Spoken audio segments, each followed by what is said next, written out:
Selamat pagi semuanya. Kita akan melanjutkan pembahasan materi kita dan hari ini kita akan berbicara mengenai struktur liturgi. Kalau dari buku wajib bab 5 judulnya struktur liturgi. Dan untuk membahas tema ini saya akan share screen terlebih dahulu, minta tolong ditunggu sebentar. Oke, dan akan saya besarkan. Ya, bab 5 struktur liturgi.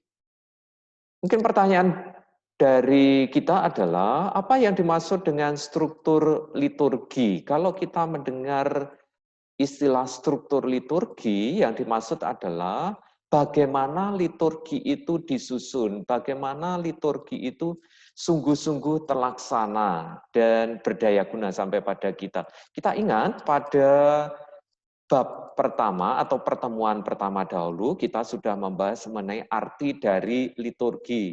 Liturgi kita artikan sebagai perayaan karya keselamatan Allah yang terjadi melalui Yesus Kristus dan tentu saja dalam Roh Kudus. Bagaimana perayaan karya keselamatan Allah itu sungguh-sungguh kita atau sampai pada kita, kena pada kita. Nah, ini kita berbicara mengenai hari ini mengenai struktur liturgi, yaitu bagaimana liturgi itu disusun, bagaimana liturgi itu sungguh-sungguh terjadi.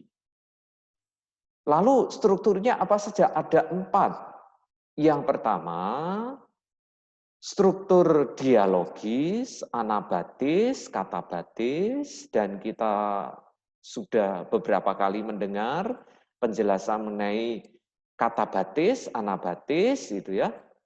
Tapi yang dimaksud di sini liturgi berstruktur dialogis. Kalau kita mendengar istilah atau ungkapan dialogis, dialog, yang namanya dialog tentu saja ada dua pihak. Dalam hal ini perayaan liturgi selalu berstruktur dialogis, artinya atau yaitu sebagai perjumpaan dialogal antara Allah dan manusia, ada komunikasi di dalamnya. Tentu saja Allah yang berinisiatif, Allah yang memulai. Allah melakukan gerak turun, Allah menguduskan manusia, ini yang disebut sebagai kata batis, kata basis, itu bahasa Yunani, gerak turun, Allah yang turun, Allah yang menguduskan, dan untuk mengingat-ingat istilah ini kita sudah belajar, kata batis, kata, turun, ada huruf ini, ta, turun, ta, te, gitu ya. Nah, ini kalau kalian ingat-ingat ini seumur hidup, kalau kalian ingat-ingat ini seumur hidup kalian tidak akan lupa. Lalu terhadap gerak turun dari Allah, Allah yang menguduskan, Allah yang mewahyukan dirinya, Allah yang membuka dirinya tadi, lalu manusia menanggapinya. Dalam hal ini manusia memuliakan Allah.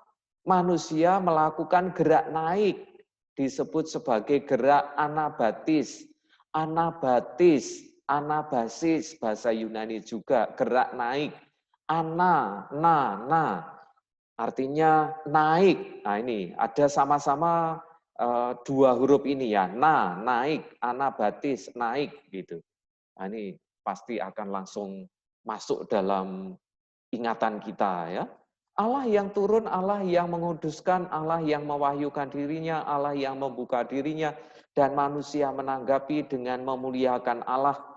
Gerak naik, tadi sebelumnya gerak turun dari Allah, lalu manusia menanggapi gerak naik. Ada peristiwa komunikasi, ada perjumpaan, ada dialog di sini antara Allah dan manusia. Sekali lagi tadi yang berinisiatif tentu saja adalah pertama-tama ini adalah dari Allah. Contohnya seperti apa agar kita dapat membayangkan? Misalnya dalam perayaan Ekaristi ada yang bagian yang disebut sebagai liturgi sabda. Dalam liturgi sabda tentu saja kita mendengar sabda Allah. Dalam kitab suci Allah yang bersabda, Allah yang menyampaikan kehendaknya. terhadap Allah yang bersabda, Allah yang menyampaikan kehendaknya, Allah yang turun tadi, kemudian manusia menanggapi, kita menanggapinya. Misalnya dengan Mazmur tanggapan, atau yang lain dalam liturgi sabda itu yang termasuk di dalamnya. Lalu kita mengucapkan kredo kita, aku percaya. Karena Allah yang bersabda, lalu kita menanggapinya aku percaya, gitu ya, kredo. Seperti yang dibahas dalam pengantar teologi Kristiani.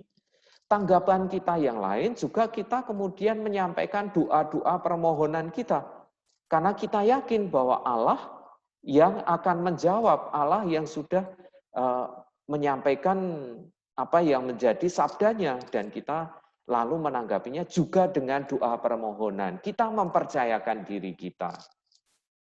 Selanjutnya, struktur dialogis itu pertama-tama teologal, yaitu komunikasi antara Allah dan manusia, berciri vertikal antara Allah dan manusia sekali lagi. Bukan antara imam dan umat yang berciri atau kita sebut sebagai gerak horizontal antara imam dan umat. Yang terakhir ini, maksudnya antara imam dan umat ini, hanyalah bentuk kemudian. Sekali lagi, yang perlu kita ingat-ingat, struktur dialogis itu pertama-tama teologal, komunikasi antara Allah dan manusia, gerak vertikal. Bukan antara imam dan umat. Mungkin di antara umat ada yang nanti bertanya pada Suster, Buder, Frater semuanya. Bukankah umat berpandangan liturgi itu mesti dialogis? Yang artinya doanya didoakan bergantian. Atau ada dialog antara pemimpin dan umat. Misalnya itu loh, dalam perayaan Ekaristi misalnya. Imam mengatakan Tuhan bersamamu. Lalu kita atau umat menjawab dan bersamamu, bersama rohmu. Lalu imam mengatakan, marilah mengarahkan hati kepada Tuhan misalnya. Lalu umat menjawab atau kita menjawab, sudah kami arahkan dan lain-lain gitu ya. Juga umat mengatakan sebaiknya dialog macam itu juga pada bagian-bagian yang lain, misalnya doa syukur agung, seluruh doa syukur agung seperti zaman dahulu itu ya. Mungkin kalian belum mengalami doa syukur agung yang demikian. Tetapi kalau misalnya kalian nanti mendengar atau mendapatkan pertanyaan demikian dari umat, jawab saja. Yang dimaksud dengan struktur dialogis ini, pertama-tama dialog, komunikasi, perjumpaan antara Allah dan manusia. Baru yang kemudian antara pemimpin dan umat, antara imam dan umat itu yang sifatnya kemudian, yang mengikuti, bukan yang pertama. Gitu ya. Baik, ini struktur yang pertama. Kita masuk sekarang ke struktur yang kedua, berstruktur anamnesis. Liturgi itu berstruktur anamnesis. Apa artinya? Anamnesis, anamnese itu bahasa Yunani, kalau bahasa Latinnya memoria, dan diterjemahkan dalam bahasa Indonesia menjadi kenangan, mengenang, kenangan. Artinya kalau liturgi itu berstruktur anamnesis atau berstruktur kenangan tadi, artinya bukan hanya aktivitas intelektual, mengingat-ingat saja misalnya ya dalam upacara bendera itu ada saat di mana marilah kita mengenangkan jasa para pahlawan, lalu kita diam sebentar dan kemudian mengingat apa yang dilakukan oleh para pahlawan yang sudah gugur, bukan itu maksudnya. Atau contoh yang lain misalnya mengingat-ingat, misalnya kita mengingat-ingat apa yang sudah kita dapatkan, kita dengar dalam kuliah hari ini, misalnya malamnya lalu kita mengingat-ingat lagi. Atau kita mengingat-ingat apa yang sudah dilakukan, dikatakan oleh teman, mungkin siangnya begitu. Bukan seperti itu. Yang dimaksud dengan kenangan, anamnesis itu bukan sekedar mengingat-ingat. Tetapi ini di poin yang kedua sudah ditulis in action. Apa yang dikenangkan itu hadir, sungguh-sungguh hadir dan berdaya. Kata kuncinya di sini hic et nunc. Ini bahasa Latin ya. Hic artinya di sini, et itu dan, nunc itu kini. Jadi apa yang dikenangkan itu sungguh-sungguh hadir, dihadirkan, dan berdaya kini dan di sini. Kalau kita mendengar anamnesis itu maksudnya juga demikian ya. Apa yang terjadi, tentu saja dalam hal ini peristiwa Yesus Kristus, kini hadir pada saat ini dan di sini dan berdaya juga saat ini dan di sini. Ini kata kuncinya yang pertama. Lalu poin selanjutnya. Dalam anamnese liturgi terjadi gerakan seperti pada bagian bawah ini ya. Misteri Kristus, peristiwa Yesus Kristus, seluruh hidup Yesus Kristus, yang puncaknya itu ada pada peristiwa sengsara, wafat, dan kebangkitannya, kita katakan, kita sebut sebagai misteri Kristus, dihadirkan bagi jemaat, bagi kita saat ini, di sini. Ini gerakan yang pertama. Sekaligus terjadi gerakan yang kedua, yaitu kita, jemaat, dimasukkan dalam misteri Kristus, dimasukkan dalam peristiwa Kristus, termasuk di dalam atau lebih-lebih atau puncaknya pada misteri sengsara, wafat, dan kebangkitan Kristus. Dan hal ini terlaksana dalam bentuk sekarang ini dalam liturgi terlaksana dalam simbol-simbol. Misalnya peristiwa salib, sengsara dan wafat Yesus, dan waktu itu sampai berdarah-darah gitu ya. Dan kini kita kenangkan, kita hadirkan, kita lihat, dan kita ambil bagian di dalamnya. Tetapi dalam bentuk simbol, yaitu dalam rupa roti dan anggur. Kalau dulu berdarah, kini tidak berdarah. Kita lanjutkan dulu. Realitas kehadiran misteri Kristus dalam liturgi didasarkan pada 3 hal ini. Yang pertama adalah tindakan Allah yang selalu berlaku, tidak hanya pada masa lalu, tetapi juga berlaku pada saat ini dan bahkan juga pada masa mendatang, bergerak menuju kepenuhannya, berciri eskatologis. Ada 3 dimensi waktu, masa lalu, kini, dan yang akan datang. Masa lalu sudah terjadi pada peristiwa sengsara, wafat, dan kebangkitan Kristus sudah terjadi. Tetapi saat ini juga hadir dan berdaya. Kita kenangkan tadi dengan istilah kenangan tadi ya, mencakup masa lalu, sekarang, dan yang akan datang, termasuk gerak kita menuju kepenuhannya. Maka dalam aklamasi anamnesis, ya kita struktur kedua kan berstruktur anamnesis. Dalam misalnya dalam perayaan Ekaristi setelah kisah dan kata-kata institusi, ada yang bagian yang disebut sebagai aklamasi anamnese. Contohnya ada 6 pilihan ya kalau kita merayakan Ekaristi itu. Salah satunya contohnya saja misalnya imam mengatakan demikian yang disebut sebagai aklamasi anamnese itu. Misalnya imam mengatakan marilah mewartakan atau menyanyikan ya. Marilah mewartakan harapan iman kita. Lalu kita atau kalian atau umat menjawab, Kristus telah wafat, Kristus telah bangkit, dan Kristus akan kembali. Ada 3 dimensi tadi. Yang sudah terjadi tentu saja masa lalu, sengsara, wafat, kebangkitan Kristus, tetapi kini hadir saat ini, pada saat ini, kini di tempat kita. Dan juga bergerak menuju kepenuhannya, yaitu berciri eskatologis tadi, ya masa yang akan datang. Ada 3 waktu tadi.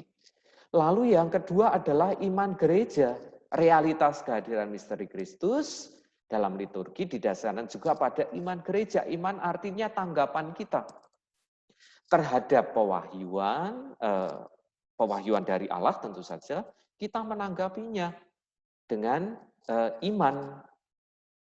Lalu yang ketiga, Roh Kudus yang memungkinkan tadi peristiwa Yesus Kristus atau misteri Kristus itu sampai pada jemaat, pada kita, dan kita dimasukkan di dalamnya, itu hanya mungkin terjadi karena peristiwa atau Roh Kudus yang memungkinkan hal ini. Bagaimana ini kita pahami, akan kita bahas dalam struktur yang ketiga, yaitu struktur epiklesis. Tetapi sebelum kita masuk ke sana, ada satu poin yang saya katakan, mau saya hadirkan, yaitu tadi struktur anamnese tadi berakar juga pada tradisi Yahudi. Misalnya kalau orang Yahudi, orang Israel merayakan Paskah, gitu ya, artinya mengenangkan peristiwa keluarnya atau pembebasan dari Mesir ke tanah terjanji. Peristiwa pembebasan itu dikenangkan, dihadirkan kembali. Gitu. Juga pada misalnya jemaat perdana atau pada masa-masa awal kekristenan, umat Kristen juga mengenangkan peristiwa penyelamatan dari Yesus Kristus itu, peristiwa penyelamatan Allah dalam diri Yesus Kristus, misalnya dengan dikenangkan dengan roti dan anggur. Jadi pengenangan ini berakar atau bukan sesuatu yang sangat baru kita lakukan pada saat ini, tetapi sejak awal dalam atau berakar pada tradisi Yahudi.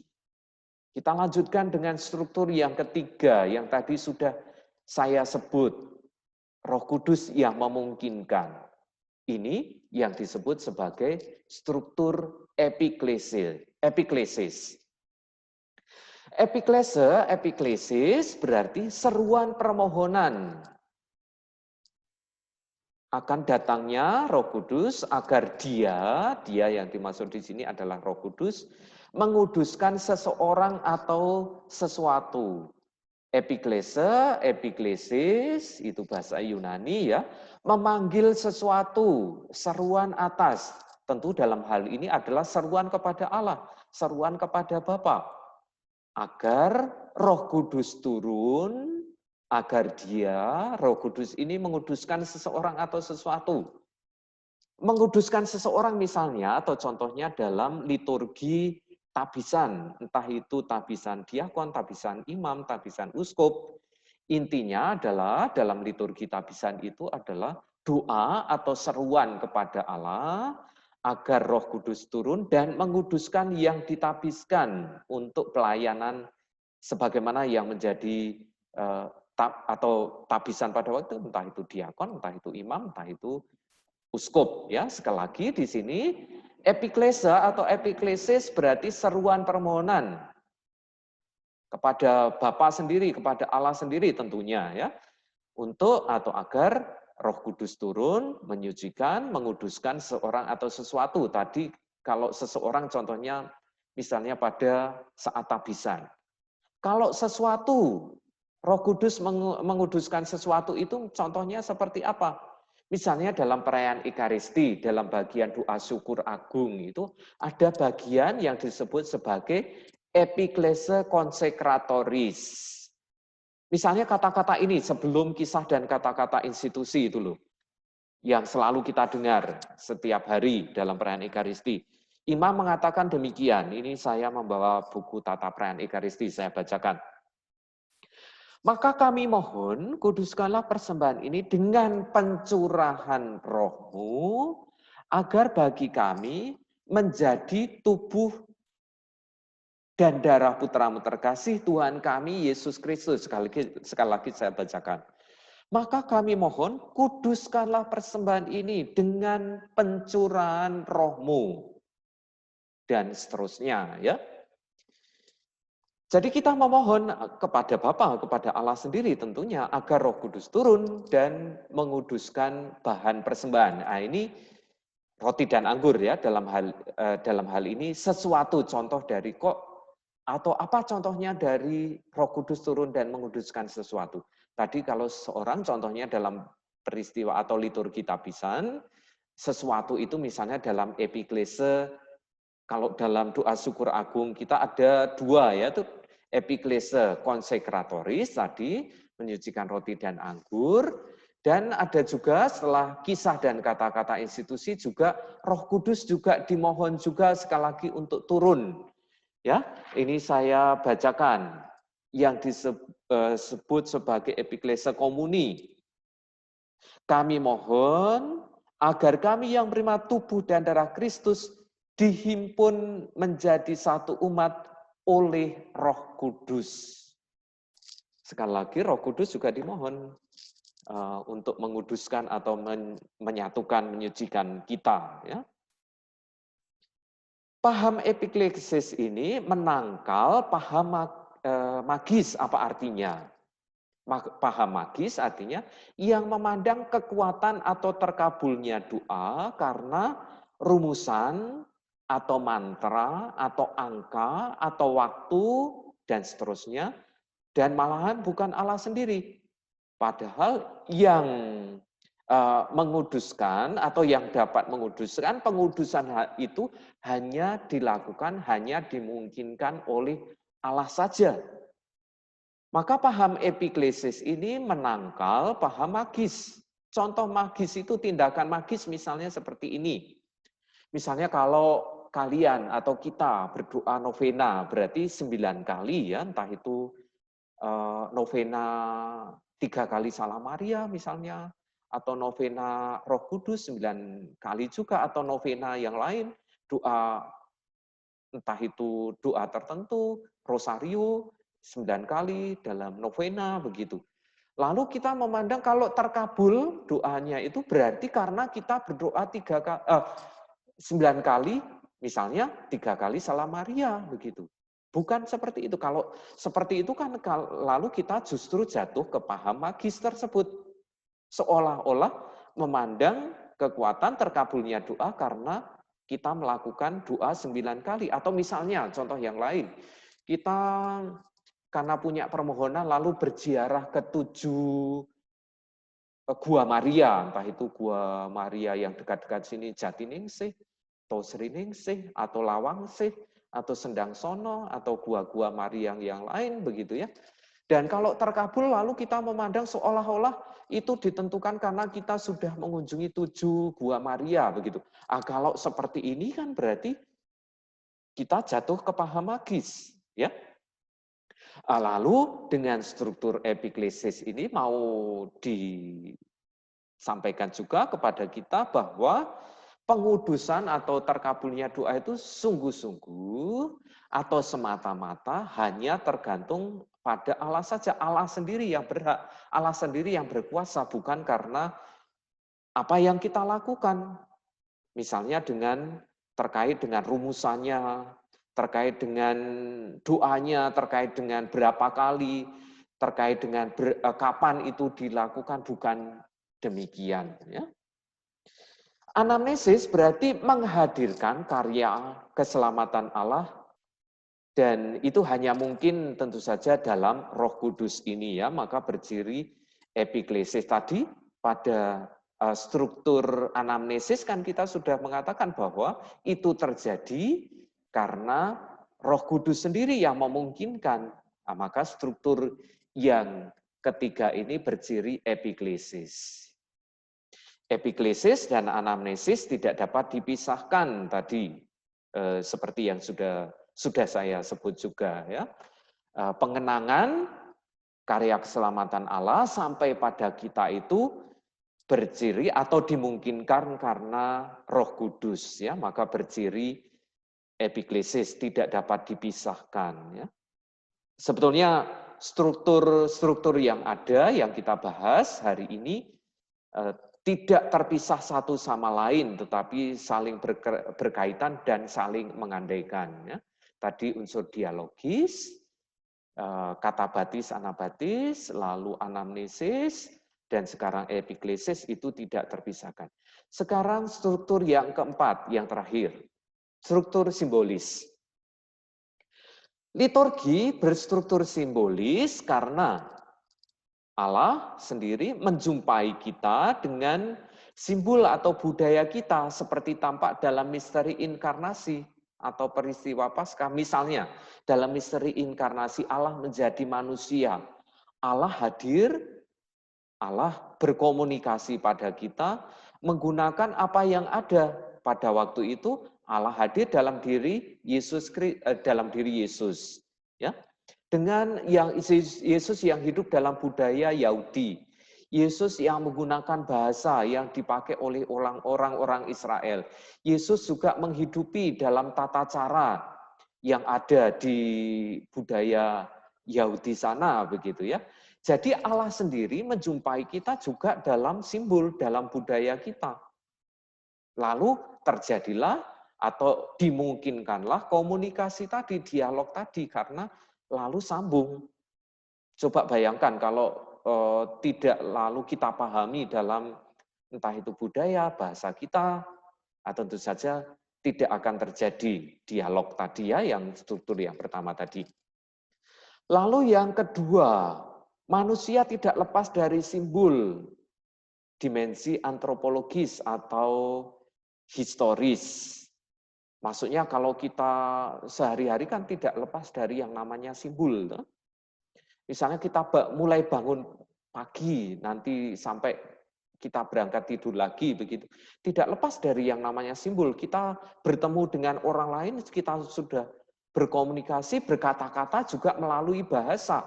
Bahasa kan juga bagian dari simbol juga ya. Jadi sehari-hari sudah tidak bisa lepas dari simbol. Kita belajar seperti ini dan melihat angka-angka macam ini ya, atau huruf begitu, ini juga bagian dari. Jadi kalau kita perhatikan juga tidak bisa lepas dari simbol gitu. Atau misalnya kita pergi ke kapel begitu, kita juga sudah melihat kalau kita masuk kapel pun sudah membuat tanda salib. Lalu juga kita berlutut, kita kemudian nanti menerima roti, hosti begitu, itu kan juga simbol juga. Kita tidak lepas dari simbol sehari-hari, yang namanya simbol itu selalu menjadi bagian dari hidup kita. Lalu kehadiran keselamatan di dunia masih dalam bentuk cermin. Ini ada kutipan dari 1 Korintus 13 ayat 12, saya bacakan. Karena sekarang kita melihat dalam cermin suatu gambaran yang samar-samar, tetapi nanti kita akan lihat muka demi muka. Sekarang aku hanya mengenal dengan tidak sempurna, tetapi nanti aku akan mengenal dengan sempurna, yaitu aku sendiri dikenal. Kita masih dalam bentuk cermin, masih dalam bentuk simbol. Ya. Liturgi yang kita rayakan, sekali lagi tadi, tidak lepas dari simbol-simbol. Ya. Kalau kita awal dari akhir, misalnya yang paling kelihatan, misalnya dalam atau yang selalu kita rayakan adalah perayaan Ekaristi, begitu selalu ada simbol. Mulai dari masuk kapel pun kita sudah tadi yang saya sebutkan sudah membuat atau bersentuhan dengan simbol, kita membuat tanda salib. Lalu kita berlutut, kita duduk, lalu kita mendengarkan sabda, ada yang berbicara, kita mendengar bahasa, itu kan juga simbol. Lalu juga dalam liturgi Ekaristi ada roti dan anggur, kita mencecap, kita menelannya, hosti yang kita terima, begitu kan juga semuanya berciri simbolis gitu. Simbol dan apa yang disimbolkan tidak dapat dipisahkan. Simbol dari bahasa Yunani, simbolon. Kalau simbolon itu kata kerjanya simbalain, itu menggabungkan gitu ya.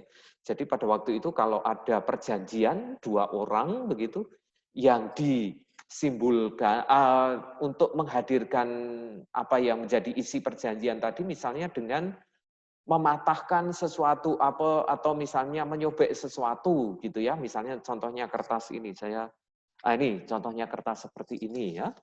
Lalu sebentar, disobek sedemikian rupa, ini kelihatan ya, contohnya seperti ini. Ini ya, ini tidak terlalu sempurna, ada bagian tertentu, ada dua bagian. Lalu untuk menghadirkan lagi isi perjanjian lalu digabungkan gitu ya, dari dua pihak yang membuat perjanjian seperti ini. Ya ini jadi satu lagi, ini ya. Tindakan penyatuan seperti ini disebut sebagai simbol lain ya. Maka kita kemudian mengenal simbol, Nah, itu berarti antara yang disimbolkan dan simbol ini tidak terpisah.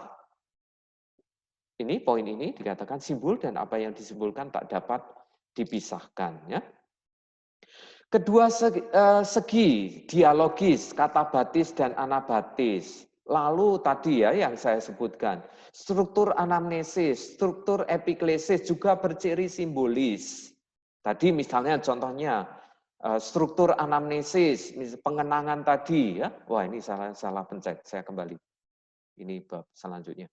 Ya, struktur-struktur yang ada, yang tadi saya sebutkan, berciri dialogis, katabatis, anabatis, lalu anamnesis, epiklesis, juga berciri simbolis. Tadi contohnya misalnya berciri anamnesis tadi, atau berstruktur anamnesis tadi yang unsur pengenangan tadi ya, Kristus atau Yesus, peristiwa Yesus ketika disalibkan, sengsara dan wafat, disalib, begitu lalu kita kenangkan, kita hadirkan sekarang ini dalam rupa roti dan anggur. Ini kan juga artinya berciri simbolis juga, dan contoh-contoh yang lain tadi. Nah ini tadi saya mengatakan bahwa struktur-struktur yang ada tadi dialogis, lalu struktur anamnesis, struktur epiklesis, dan struktur simbolis ini berkaitan satu sama lain, ya. Dan saya kira ini poin-poin yang penting untuk kita ingat. Baik, hari ini kita bahannya sampai di sini dan saya akan ya. Baik, itu bahan kita hari ini. Struktur-struktur dalam liturgi kita, sekali lagi kalau dari buku itu dari bab 5, lengkapnya ada di sana, ada banyak poin yang tidak saya sampaikan semuanya di sini. Mari kita siapkan, silakan mencermati yang ada di video ini, dan nanti pertanyaan atau diskusi yang kalian rumuskan setelah melihat video ini dapat kita lihat, kita sampaikan pada jam yang kedua. Selamat belajar dan sampai ketemu di jam yang kedua.